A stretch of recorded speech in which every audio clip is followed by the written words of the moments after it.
Bonjour et bienvenue dans Question d'options. En 2025, 1,5 milliard de personnes ont effectué un voyage touristique à l'étranger.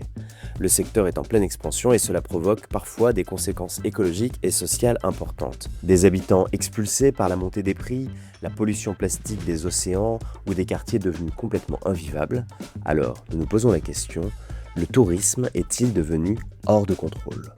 Dans cette série de podcasts, nous allons évoquer, à travers divers exemples, les effets du tourisme mondialisé. De la dépendance économique à la privatisation de l'espace public, en passant par ses effets sur l'environnement, on va parler de Venise, de la Sicile, de Montmartre. On va aussi évoquer un événement très attendu cet automne et qui est aussi lié à l'industrie du tourisme mondialisé, la résidence de Céline Dion à Paris. Pour préparer cette série de podcasts, j'ai rencontré le géographe Rémi Knafou à l'occasion de la sortie de son ouvrage Hypertourisme aux éditions du Faubourg.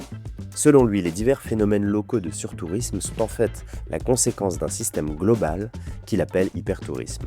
Ce système se met en place au début du XXIe siècle avec l'éclosion de nouveaux acteurs. Il nous explique lesquels.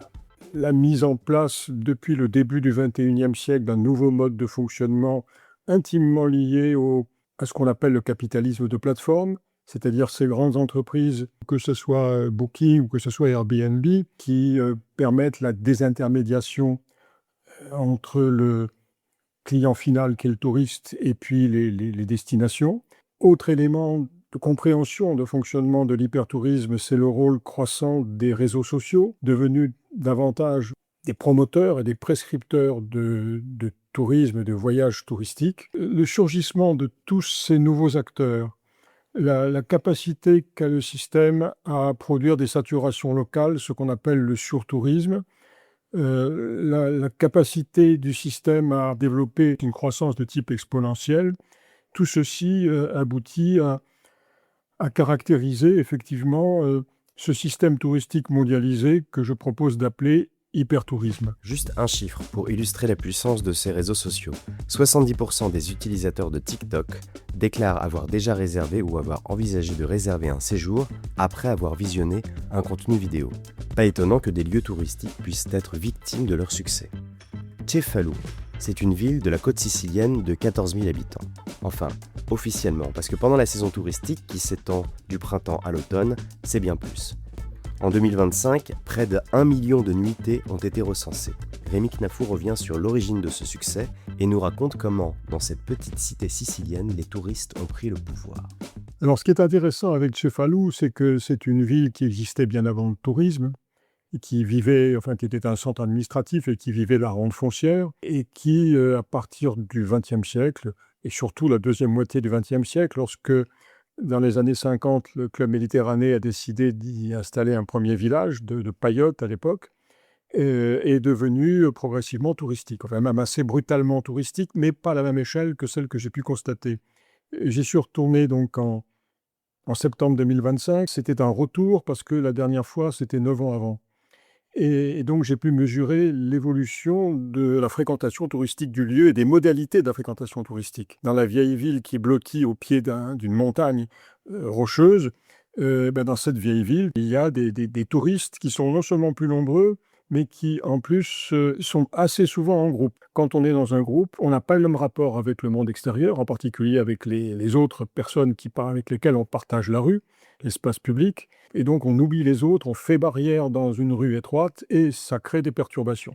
Deuxième constat, l'extension des terrasses des cafés et des restaurants. Les cafés et les restaurants ont occupé l'espace public avec le consentement, évidemment, des autorités. La conséquence, c'est que dans un certain nombre de lieux, on est obligé de se frayer un passage entre les tables des restaurants et on voit bien à quel point les intérêts privés ont investi l'espace public.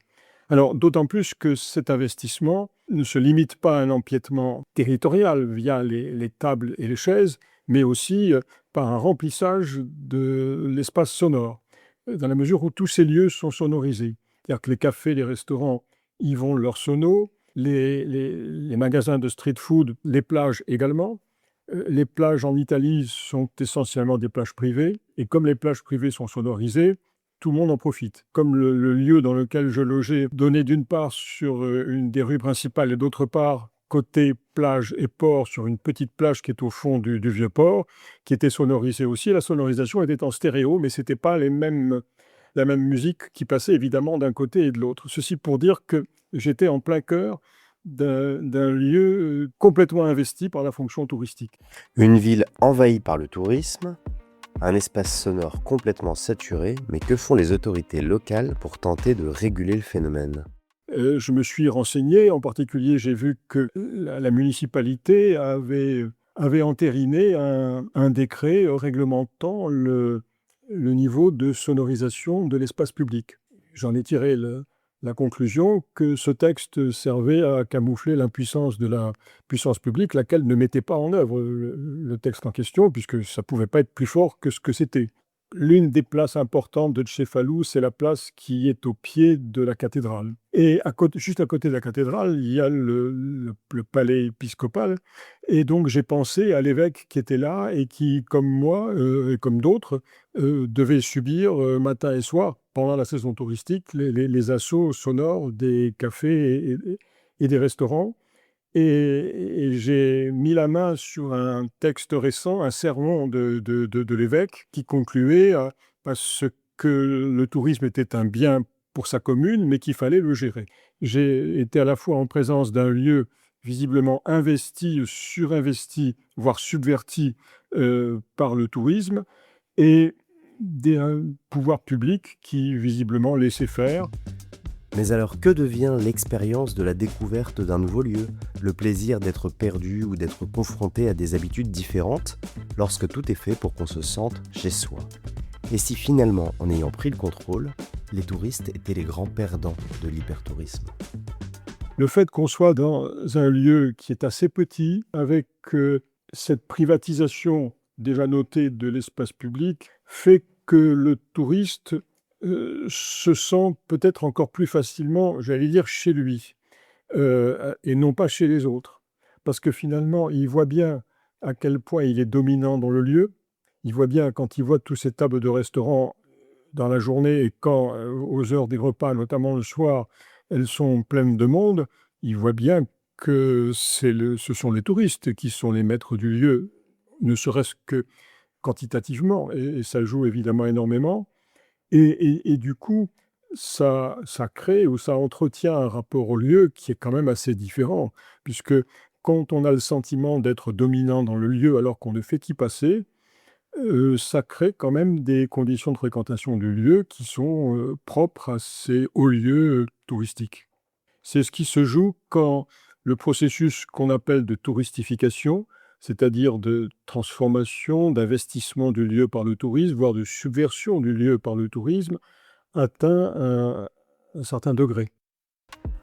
Merci d'avoir écouté ce podcast, c'est le premier de cette série sur le tourisme. Dans le prochain, on va parler de Venise, toujours avec Rémi Knafou.